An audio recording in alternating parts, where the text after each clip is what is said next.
was. Weather. The weather is great. The people are nice. Went to the botanical gardens in Sydney. Yes, Very we did. nice. Yeah, we went last time we visited, or last time we were here on tour, and then we went again a couple days ago. So it was fun to revisit one of our favorite sites in the city. What's the most memorable show you've played so far? The most memorable show we've played so far. Ever? Ever? Yeah. Oh.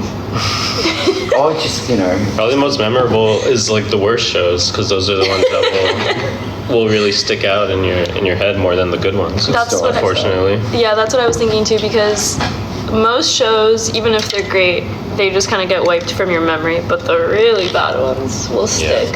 So maybe Primavera 2022, what was that? Yeah. That was just our first ever festival was Primavera that year, and we just had a lot of technical difficulties, so that was pretty scarring. Pretty memorable. And we will never forget it.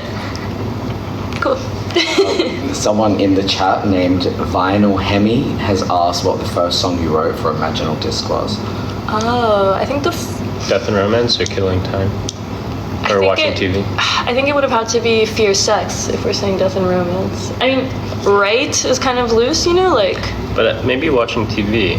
Maybe, yeah. Was before. Yeah, okay, watching TV or Death and Romance. You have a lot of people in the chat also, like 5 people saying, come to Puerto Rico. Oh, cool. Yeah, we would love to. I visited Puerto Rico for the first time last year, I think it was, and it was so cool. Yeah. So you guys are going to be joining Halsey on tour. Yes. Yeah, someone's asked what you're most excited about while touring with Halsey, and are you a fan of Halsey's music? How did that come to be?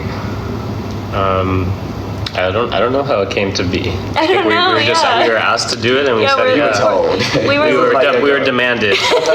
You must do this. We're lucky to have the opportunity, and we're really pumped. I mean, we haven't done a ton of supporting sloths, so we're excited for this one. And I know we're pumped to play Red Rocks again.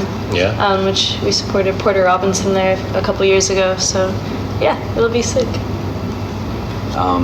Someone asked if you could design your dream concert with no budget limits, what would it look like?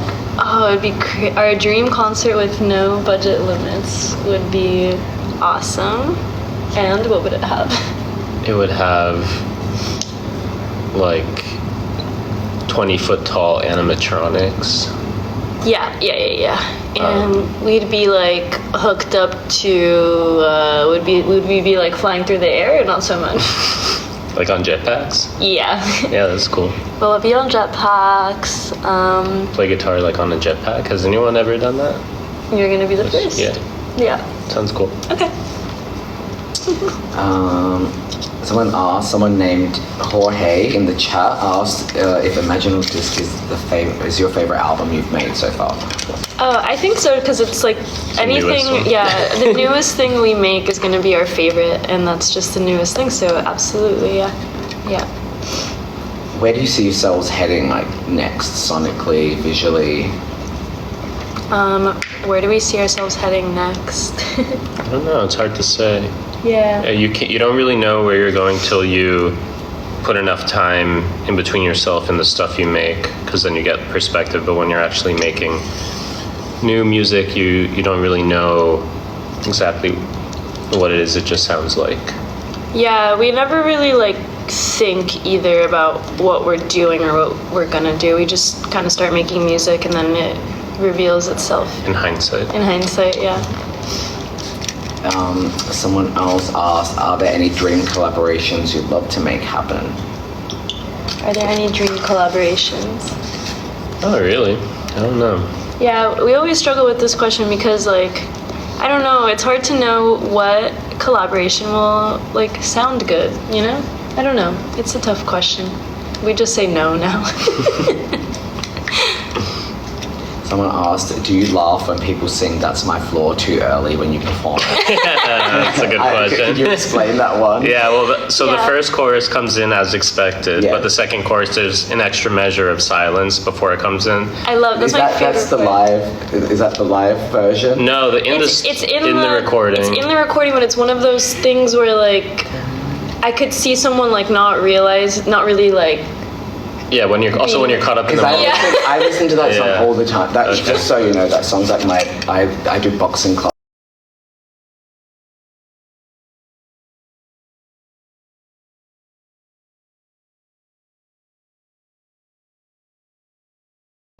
We'll come in a little early. Yeah. But that's okay, it's fun. It is fun, and I love that part. I always listen out for for people. Love that. Someone asked if you could put one of your songs in a movie, which song and which movie would it be? That's cool, like retroactively. Yeah, like an existing movie. Yeah. Ooh. I feel like I want to put one of our songs in the end credits to something. Okay, I love it. To what? Maybe instead of that Rage Against the Machine song in the end credits of The Matrix, we could put what would you put instead? Killing Time. I don't know No, if I'm that's gonna kidding. work. That's a joke. Never mind, maybe not that one. I would do. I feel like watching TV is cool for a Yeah. movie. Oh, maybe like that would make sense as like the end credits to like Videodrome or something. Oh yeah. Okay, let's say that. Very That's cool. a good one. Yeah. Someone asked, will we ever hear a tabula rasa sound again? I don't think so. I don't think so because It's hard to put yourself in your 16, 18-year-old mindset. Yeah. Although, like, I think part of me, like, sometimes, like, thinks about that time and, like, I'll listen to the music and I'm like, that's interesting the way I was writing. Like, I'll try to tap into it. So, of course, it's still, like, alive and in our DNA, but we'll never fully go back to that just because That's true. I feel like I remember when we were working on Imaginal Disc, you're like, oh man, I kind of miss how I used to write lyrics. And so I think you did tap in. Yeah, that a was little like bit a of that. conscious thing. So Yeah. I think it's important to look back, you know, even if stuff is rough around the edges, there was some sort of like artistic, creative, like Value. value there, like a very like a rough, like young sort of like thing going on. Yeah. Anyway.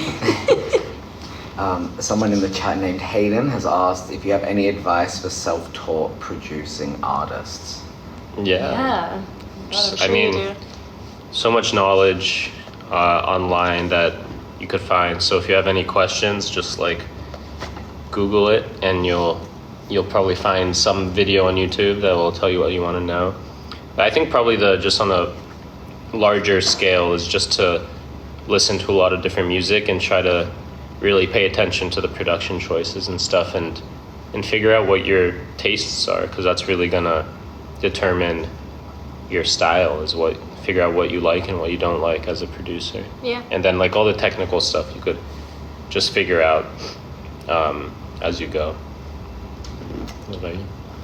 Oh, I don't know. I think that's great. Yeah, nothing to add for No. me. No. Someone named Edgar in the chat has asked what your favorite song off Imaginal Disc is. Yeah. Is this like asking who your favorite child is? Kind of. Yeah, it is hard to pick a favorite song off the album. I feel like it changes. Like it kind of depends. I don't know. I really like the closer, Ballad of Matt and Mika. I love playing that one live, and we've been playing it live on tour, so it just is kind of like top of mind. Yeah. Mm-hmm. What about you? I can't really pick. Yeah, it's hard to choose. Yeah, before I think it was She Looked Like Me. It was my favorite. It maybe still is, but Someone asked, let's see, what was that? If you could go back and give yourselves any advice when you started working on this project right at the beginning, what would you tell yourselves, knowing what you know now? beginning of Magdalena Bay. No, the beginning of the the Magdalena. album. Oh, Imaginal Imaginal Disc. Disc. Probably just like trust your instincts, because I think there was a lot of moments where we maybe felt, I guess, a little bit unsure about what we were doing. I mean, at the end of the day, we sort of did follow that advice. But we stuck to our guns and followed our instincts, but I think, along the way, there was maybe like a little bit of like trepidation, exactly, that would have just saved us like some mental stress to just, like, you know, it would have been better to just ignore that and keep on. So yeah. Someone in the chat named Sarah has asked, are there any artists or albums that have influenced you that your fans might not expect? No, I feel like we're pretty open with our influences, and they're not like, we sort of wear them on our sleeves a bit. So I don't know if there's anything like super unexpected there. Yeah. I mean, you know, it's no secret that like sort of like progressive or classic rock from the 70s inspires us. I guess if someone like just randomly listened to us, they might not know that right away, but so yeah. You have a lot of fans asking if you'll ever make an album in Spanish. Do you get that a lot? Yeah, people ask. I mean, like, I speak Spanish, and we have some songs in Spanish. It's just kind of like most songs just come out in English type of thing, but I think it'd be fun to write more in Spanish. I don't know if it would be a whole album, but I'm down to do more songs. I guess it just has to be like a Spanish like song, you know. Like that it just would like be the requirement. The words just come out, you know, and like usually it's in English, sometimes in Spanish, but more rarely. So yeah. Karina in the chat asked how your collaborations with Grimes came to be. Yeah, how did it come to be? Again, no idea. I don't know. I think she just like maybe posted something like about our song, which is so cool, and then our label or something was like, do you want to remix it? And she was like, yeah, and then she did. So very cool. Yeah. Cool. What does your songwriting and production process look like? Do you start with lyrics or music, or how does that work? Usually not lyrics. Yeah, not usually. Although there will be like some lyrics involved when we start creating a melody. But yeah, I guess like every song is different. We'll usually write and produce kind of like hand in hand together. Although sometimes we'll start a song acoustically, but more often it's kind of like a intertwined process. Yeah. You have a lot of people in the chat asking to come to Brazil. A lot of Brazilian flags in the chat. Great. We would love to. We get that a lot, I'm sure. Someone asked, who are you listening to right now? Artists you're listening to right now? Any new music or? Yeah. You're obsessed with that Nourished by Time song. Yeah, he played 2 shows with us. I know, Yeah, unfortunately he had to drop out of our US tour because for health reasons. But yeah, I've been listening to a lot of his music. Yeah, it's really sick. And besides that, I've been listening to Minnie Riperton and Charlie Garcia, and I think that's pretty much it. I just have like 4 songs on repeat at all times. Yeah. A lot of fans asking about a deluxe version of Imaginal Disc. Yeah. The Mercurial World one, someone's asked. we don't know yet. We don't know what we're gonna do. To be honest, so sorry, but no answer. No answer. Yeah. No answer is still an answer. Yeah. I guess this is a question for me. Like, Killshot has kind of had like a new life breathed into it because of this virality on TikTok. Like, how do you guys feel about that? Because a lot of artists now are making music for TikTok. Yeah, I mean, they're making songs hoping that it will become a TikTok trend. It's kind of happened to this song inadvertently. I mean, it's been happening. It's so weird, but like, yeah, Killshot started taking off on TikTok before the release of our first album, and then it had like another sort of like wave.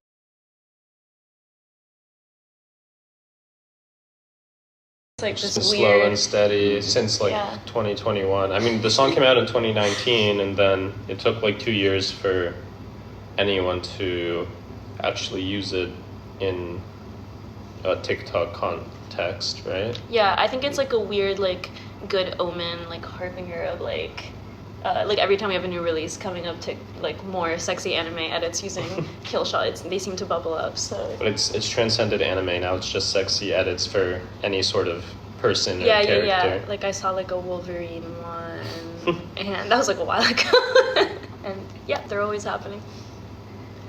Someone named Abraham in the chat has asked, which song or album that you guys haven't is not yours would you have loved to have written or produced? Oh, cool. What do you think? I don't know.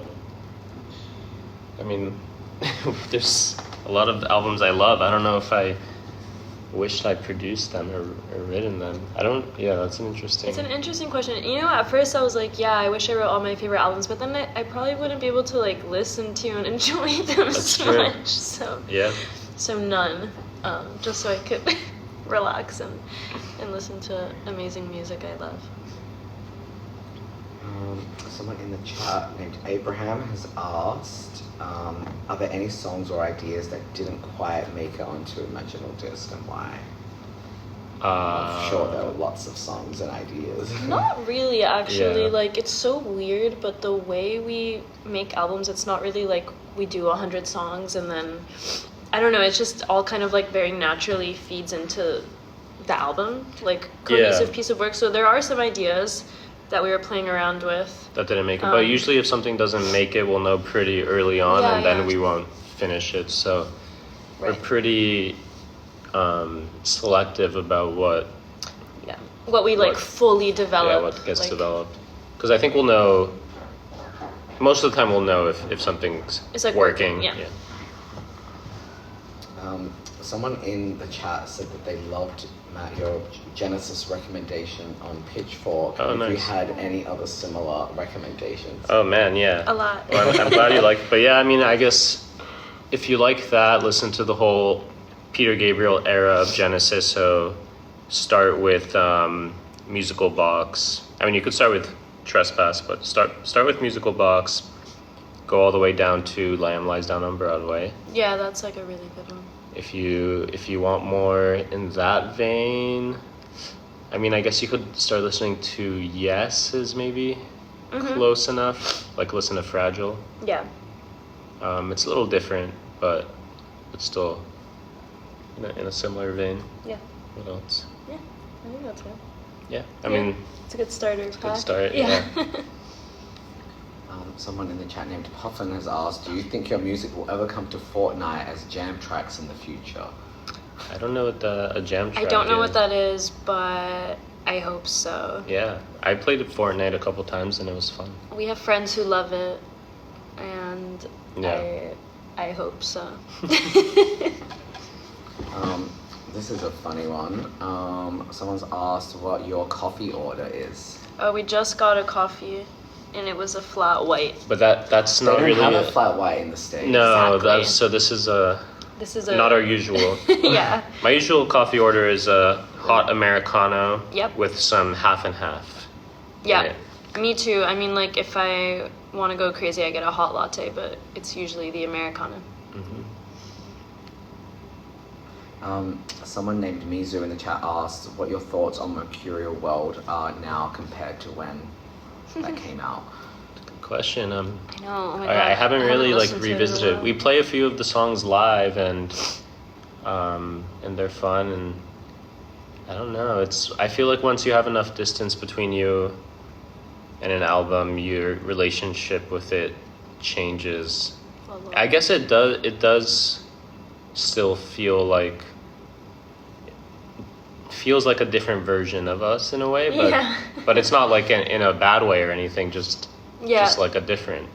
We did that production walkthrough of it like a while ago now, I guess like maybe 8 months or something, and that was crazy because I just hadn't listened to those songs in a while. And just like hearing all our choices, like the choices we made and all our ideas was cool. But yeah, it does feel like an alternate universe version of ourselves. Jess in the chat has asked if there will be any production breakdown live streams for this album. Yeah, I'm sure eventually. We like to give it some distance because it's kind of cool to keep the mystery alive of a record. Yeah. And not really show like the nuts and bolts of it.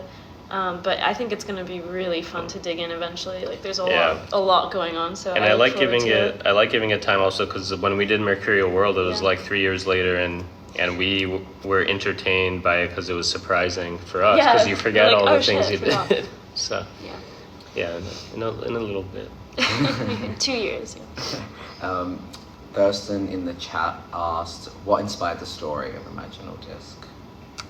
Yeah, I mean, like, there's different stories going on. So there's, like, the narrative foundation of the album is, like, the lyrics, right? And they're kind of an exploration of self.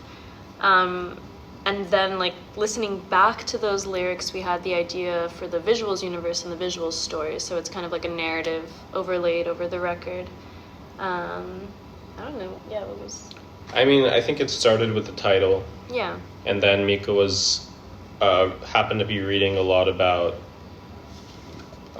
philosophies about identity, and it ties into the idea of the insect imaginal disc and how that relates to transformation. And I think that was the foundation for the story, and we wanted to create a narrative that explored those themes in a sci-fi-esque way. Yeah. And then I think a lot of the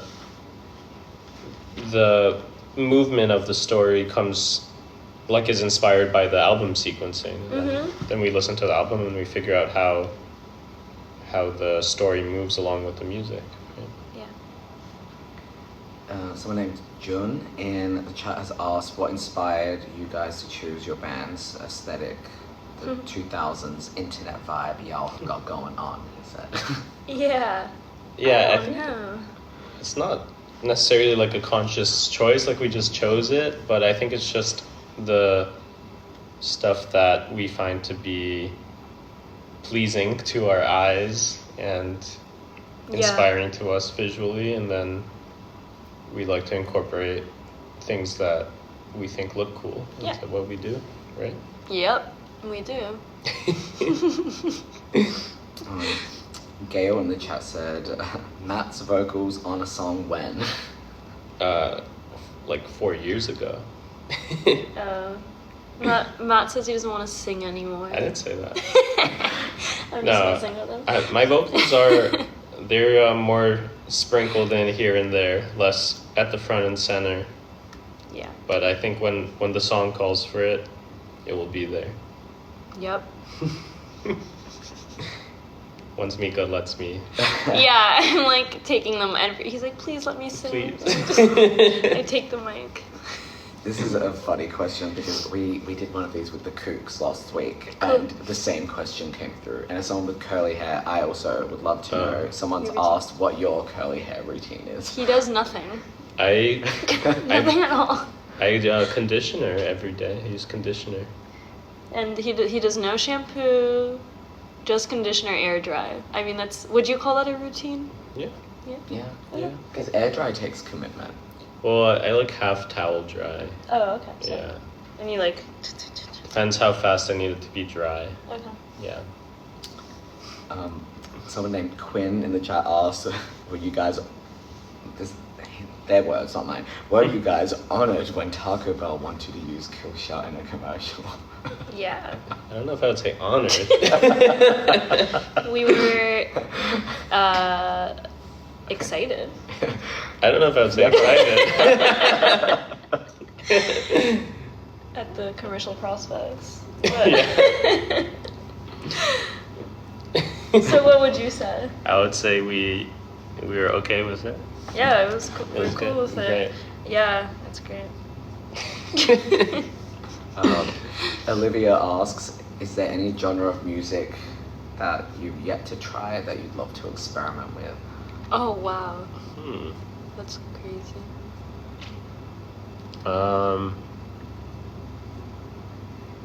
I don't know. Yeah, again, like Miko mentioned this earlier, but it's not like we will start a song and be like, let's do a blah song. Let's do something or other. So, I don't know. Is there any genre that you've been inspired by that we haven't tapped into? No, it's even like weird to think about genre, I guess. I don't know, because I don't know, I feel like pop is so like really any genre goes within it. And that's kind of a lot of the music I listen to would be like that. So I don't know, maybe there's some genre I'm not aware of or thinking of, but I don't know. Couldn't say. Ethan said Magdalena Bay should totally go country.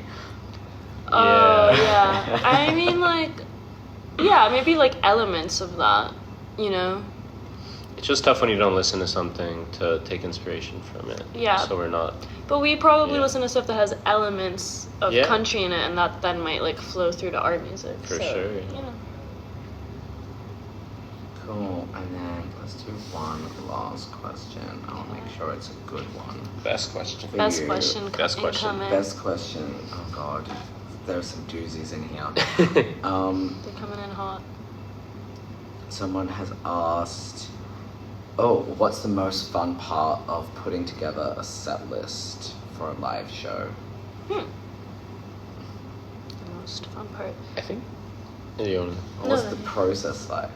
I think we decide like what we want to do, what's the story that we want to tell with the show, and then how can we express that, and then it's sort of a puzzle game of trying to figure out the order and how to fit in all the songs that we feel like we should be playing, right? Yeah, I mean, I would say the funnest part is just like playing it for the first time and seeing like what is surprising, like what people get hyped about, how like the seamless moments flow. It's cool to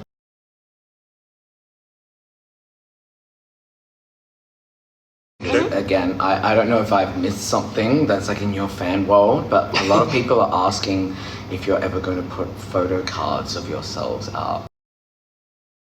Is this... that's like a K-pop thing, right? Okay. I think so, yeah. I think it's like a Pokemon card, but with us. you. Yes, I would love What to. would your type be if you were a Pokemon? I don't know. Oh, type? Ghost. What's the one that does mind tricks? Psychic. Yeah, psychic. That's a good one. I'll do Ghost.